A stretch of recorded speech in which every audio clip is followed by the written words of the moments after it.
शिक्षण व्यवस्था, विद्यार्थ्यांचे हक्क, वारंवार होत असलेली पेपरफुटी, नीट परीक्षा प्रकरण तसेच लोकशाही व संविधानिक मूल्यांच्या संरक्षणासाठी दिल्ली येथील जंतर मंतर येथे संविधानिक मार्गाने सुरू असलेल्या आंदोलनात विद्यार्थ्यांवर झालेल्या अमानुष लाठीचार्जच्या निषेधार्थ यवतमाळ येथे भव्य मोर्चा काढण्यात आलाय। त्यामुळे केंद्र सरकारने आंदोलनाची गांभीर्याने दखल घेत पेपरफुटी प्रकरणात ज्या मुलांचा जीव गेलाय त्यांना आर्थिक मदत द्यावी, तातडीने योग्य निर्णय घ्यावेत अशी मागणी आंदोलनातून करण्यात आली। डॉक्टर बाबा साहेब अम्बेडकर के झुकेंगे, तुम कुछ भी कर लो, तो भूलो वाली, तो बिस्मिल वाली, भारत माता की, भारत माता की। I would like to congratulate to all cockroaches and Gen Zs. This is what we have. This is the justice that we have got.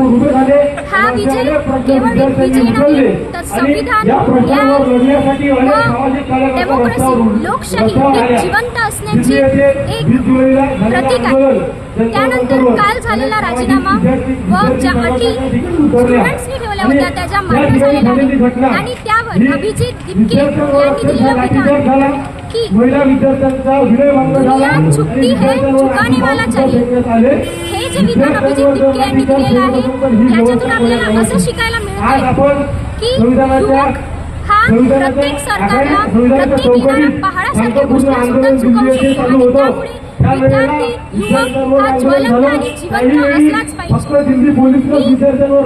या ठिकाणी युवकांना एक संदेश देऊ इच्छिते की नुसतं इंस्टाग्राम स्क्रॉल करून, नुसतं सोशल मीडिया वाचून किंवा नुसतं ऐकून होत नाही, तर वाचलं पाहिजे। डॉक्टर बाबासाहेब आंबेडकर, छत्रपती शिवाजी महाराज, छत्रपती संभाजी महाराज, भगतसिंग यांच्या विचारधारा आपण आपल्या आचरणात घेतल्या पाहिजे। नामदेव ढसाळ आजच्या विद्यार्थ्यांनी वाचला पाहिजे, नामदेव ढसाळ आजच्या विद्यार्थ्यांनी आचरणात आणला पाहिजे।